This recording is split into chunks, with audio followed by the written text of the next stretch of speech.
hoping for a miracle for their son's future.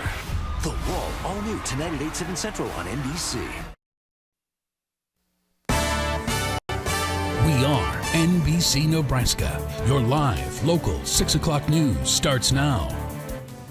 A new brewery coming railside. Downtown Grand Island keeps growing with new stores and more entertainment. Plus, do you ever wonder what ticket police hand out the most in the Tri-Cities? We have the answer before you hit the road. But first, out of a flurry of executive orders from President Trump, there's one most Nebraska business owners are getting behind.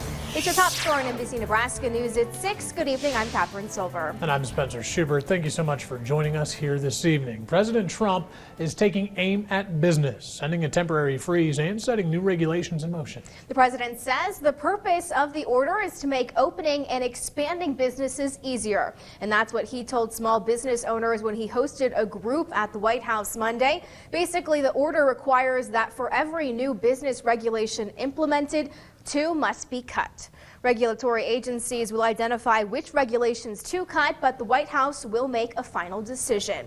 Now, business owners here in the Tri-Cities say this order impacts everyone, even if you're not a business owner, because when they grow, so does the local economy. And that's why they're excited for the future. Shalika Powell joins us live in studio tonight after speaking to these business owners today. Shalika. Catherine and Spencer, local business owners say they hope this executive order will make it easier for companies to operate. A down farm economy is one challenge, but business owners say government regulations also make it harder to make money. The owner of Central Nebraska Bobcat and Tilly Sprinkler Systems supports the president's executive order. He says every business is different, so having the same regulations for all is not good. One regulation and it's put in place, and then the dynamics of the economy or something changes, and then there's another regulation and another regulation, and nothing goes away. So I think this is going to force them to retrench a little bit. Managers say the regulations are important, but some of them are too hard to follow. The EPA regulations are a little too tough for people to meet the guidelines, so a lot of things weren't operating. That was one of the main things. Especially with the economy coming out of tough times. The economy out here is heavily dependent upon agriculture and how the frontline producers that are doing, and cattle prices were down and the commodity prices were down, and so there's a lot less spending going on, so it was just leaner times. Under the president's new order, 2 government regulations would have to be cut for every new regulation proposed. Brian Mustin says most of the regulations that impacted them were related to personnel and the salary legislation that passed. Being a seasonal business, a lot of our people like to have the same, spread their annual payout over the 12-month, the whole calendar year, but our working season lasts about 9 months. So that regulation was, not only did it impact us, but it also had a negative impact on our staff. Business owners say they already see a positive change in people's attitudes just with the news of the order being signed. So they look forward to seeing the impact it will have. Catherine and Spencer? We're just 1 hour away from finding out who President Trump will pick to fill a vacant seat on the Supreme Court. The 2 frontrunners are both in Washington tonight. Thomas Hardiman currently serves on the same court as Trump's sister. Neil Gorsuch serves on the 10th U.S. Circuit Court of Appeals. The announcement will be made at 7 o'clock Central Time on Facebook Live. You can watch it on our NBC Nebraska Facebook page as well. Make sure to give us a like while you're there. Turning our attention to weather now. Remember that ice storm earlier this month? It feels like a long time ago with the spring-like temperatures we've been getting. Canada, however, is still in recovery. Approximately 200 soldiers are assisting with recovery efforts. A huge ice storm left approximately 20,000 customers without power. Let's check in now with Brandon Rector here at home. Brandon, is more winter weather on the way, or can you make it just 70 degrees right on the nose for us tomorrow? Well, Spencer and Catherine, I wish I could say it was going to be 70 the rest of this week. Unfortunately, that is not the case for us. In fact, we've increased our possibility of maybe seeing a little snow here the next few days. The first round could come our way tonight. We've already had some flurries and light snow showers up in the northern part of the state. Expecting this to continue its southward movement as we go through the night tonight. Not expecting much out of this, but a dusting to maybe up to ½ an inch in some locations cannot be ruled out. Our chance in the Tri-Cities ups to about 20% late this evening and into the early overnight hours. By 7 a.m., it's a 10% chance at maybe a few lingering flurries. Then we're likely going to be dry there from noon Wednesday through at least midnight, maybe even towards 7 a.m. on your Thursday before we see a little chance of maybe some flurries around. Our best chance of precipitation, though, between now and the end of the week, we actually have two of them to talk about. One comes our way late Thursday night into Friday. Another one's still in play for Saturday. We'll let you know if it's going to be snow, rain, or both in your full forecast a little bit later. We'll check in soon. Thanks, Brandon. A big change for a historic institution. The Boy Scouts are reversing a more than century-old stance, clearing the way for transgender boys like 8-year-old Joe Maldonado to become scouts. I hope I get a lot of badges. I do fun activities, eat s'mores, go camping. For children like Joe, the new transgender policy is groundbreaking. A historic institution built on values, now reevaluating their own to be more inclusive than ever. The new Boy Scout policy goes into effect immediately. Some advocacy groups say this decision has been a long time coming, while others are criticizing the move. Julie Tate joins us live in studio after speaking with a local psychologist about what benefits this might bring for transgender kids. Julie. That's right, Catherine. Local Boy Scout officials aren't the only ones backing the new policy.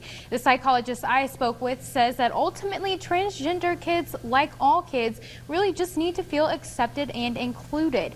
And this new rule will help with that, says Dr. Sandra Brose. According to her, transgender kids can often feel like they don't belong. People who don't understand why these kids are different aren't quick to include them.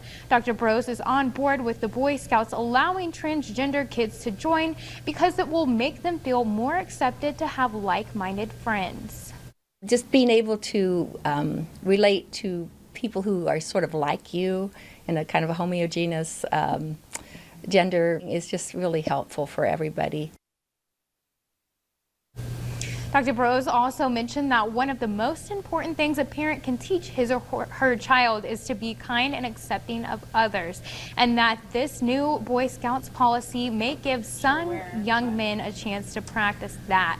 Brose also added that she believes it is the adult's job to make sure these children fit in, and Dave Plund, the Central Nebraska Boy Scout executive, agrees. He tells me his troop leaders and scouts will be more than accepting of a transgender troop member. Catherine.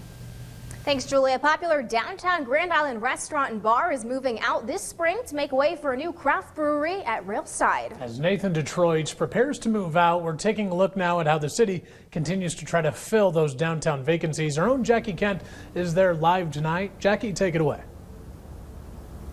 Hey guys, that's right. It's not uncommon to walk or drive down 2nd or 3rd Street and see vacant storefronts like this one behind me. But the president of Howard's Jewelry, which is going on 70 years here in downtown Grand Island, says his secret to success is mostly common sense. Treat everyone as you would your family.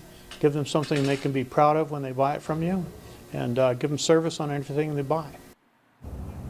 He adds over the years, he's been excited to see many of the vacant storefronts fill up with the help of community leaders and many downtown grants and initiatives. He says, of course, the rebranding for downtown to be called Railside doesn't hurt, attracting more young adults to bring money to the area. Coming up tonight at 10, we'll hear from the Grand Island Chamber of Commerce about more ways they're looking to fill these vacant spaces. For now, reporting live at Railside, Jackie Kent, NBC Nebraska News. Thank you so much, Jackie. Well, nobody likes getting pulled over, but we have a few infractions for you to be a little bit more cautious of. Police say traffic signal violations, improper wide turns, and failure to yield top their list. And in Kearney, expect to see more officers watching West Highway 30, 22nd Street, 56th, and 2nd Avenue as well. KPD hopes added enforcement can make a difference. Well, watch out for road work as well. A utility company will be cleaning up for manholes along Capitol Avenue in Grand Island. Work should be finished by February 1st. Well, currently Nebraska gas stations are allowing to charge different prices for for the same type of fuel at different pumps. One senator calls it a bait and switch, where a station advertises a low gas price on its sign and only provides it at one of its pumps. Today, convenience store representatives, AAA, and the Better Business Bureau testified at the Capitol in favor of a proposed bill aimed at making this practice illegal. The bill would require gas companies to make their advertisements more clear. We all remember the night Nebraska football players kneeled during the national anthem this season. Now one of the players in that protest is selling his jersey for a good cause. Former Nebraska linebacker Michael Rose-Ivy tweeted that all proceeds from the sale of his jersey from that night will go to the Friendship Home in Lincoln, a shelter that advocates for victims of domestic violence.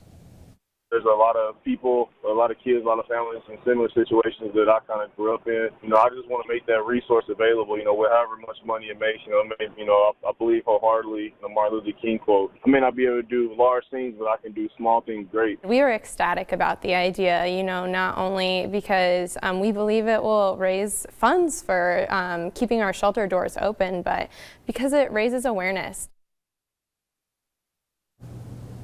For those interested in buying the jersey on eBay, the current bid is $530. The auction ends just under 10 days. Straight ahead, Branson has a full check of your forecast. Plus, later on in the show, the relationship between the White House and the Senate. It all gets even more contentious. We'll have the latest on President Trump's cabinet nominees. And later, a whiz kid invents a homemade vending machine in his locker. Wait till you see this. Renewal by Anderson, we're celebrating 2017. With 17. Make the call today and get the window replacement process over 500,000 people love and save 17% off every window, patio, door, and upgrade. Save 17% plus no money down, no payments, and no interest for 17 months. That's 17% off in 17. One call, get you the complete job at Renewal by Anderson. Renewal by Anderson, we love our new windows.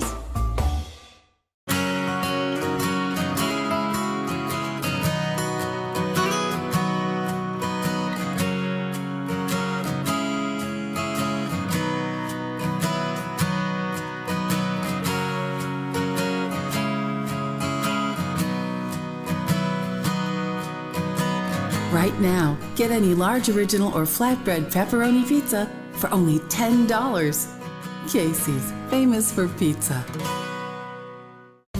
Physicians Weight Loss Center can help you shed those unwanted pounds. We have 6 different customizable weight loss programs that we guarantee will work. The reason we can promise that is because we are more than just a diet.